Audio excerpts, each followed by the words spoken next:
HDMI issues can be frustrating, but fear not, we've got you covered.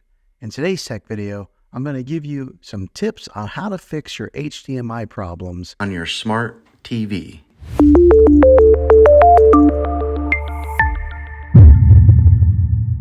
First things first, check your HDMI connections.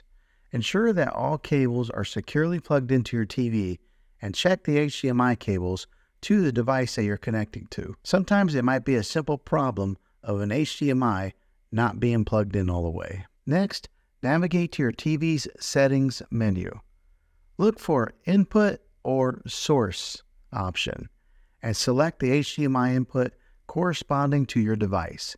Sometimes a button can get hit on a remote control, changing the HDMI input. This will make sure that the TV is set to the right HDMI that you're wanting to watch content from. If you're still experiencing issues, try switching the HDMI ports on your TV. Sometimes a faulty port could be the culprit. Just unplug it from the current HDMI port and try one of the other options. Hopefully this will fix your issue. Another troubleshooting step is power cycling.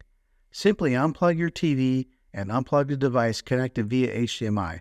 Unplug them from the wall outlet that they're plugged into. Wait a few minutes, then power them back on. Hopefully, this will fix your HDMI issues. Lastly, ensure that your TV's firmware is up to date. Manufacturers often release updates to address compatibility issues and bugs. Go to your settings and update it to see if that resolves your HDMI problems. Sometimes this will do the trick. And there you have it. By following these steps, you can troubleshoot and resolve your HDMI problems on your TV. Hopefully this video was helpful. If it was, go ahead and click a thumbs up on it. Go ahead and subscribe to my channel. I make tech videos all the time, and I'd love to have you back in the next one. Take care.